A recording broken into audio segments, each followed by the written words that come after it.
Մեր պետության վարչապետ Նիկոլ Փաշինյան, դուք ասում եք ունենք անառարկելիորեն վստահելի իրավական դատական համակարգ, ոչ մեկի նկատմամբ գործ սարքել հնարավոր չէ։ Ձեր այդ խոսքով դուք ստում եք, խաբելով ժողովրդին։ Իրականում ձեր վարչապետությամբ մեր պետությունում ստեղծվել է հանցավոր ինքնիրավչություն, որ ինքնիրավչությամբ գործարարների մի մասին ձեր ենթակայությամբ գործող ազգային անվտանգության ծառայության օպերատիվ հետախուզական վարչությունը զանցանքի համար, այսինքն չկատարած հանցանքի համար, ենթարկում է քրեական պատասխանատվության, այսինքն գործարարների նկատմամբ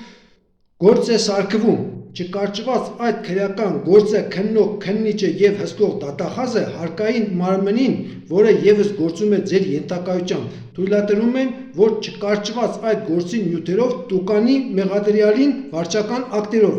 որը դիտավորությամբ կատարվող հանցանք է մեղադրյալի նկատմամբ, իսկ գործարարների մյուս մասին էլ պահում է այդպիսի ապօրինությամբ պատասխանատվության ենթարկելու մշտական սարսափի մեջ։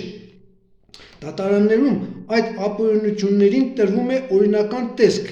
որով դատավորները ձեզ համար անառարկելիորեն վստահելի են, իսկ գործարարների ու ժողովրդի համար դատավորները դիտավորությամբ հանցանք գործողներ են։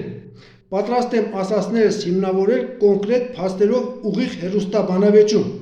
Հրավիրեք ինձ բանավեճի, պարոն վարչապետ, չէ՞ որ ձեր ասած 3 միլիոն վարչապետերից մեկն էլ ես եմ։ Ես բժիշկ Գուրգեն Սարգսյանն եմ, Շիրակի մարզի Սառնախբյուր գյուղից։ Վերջ։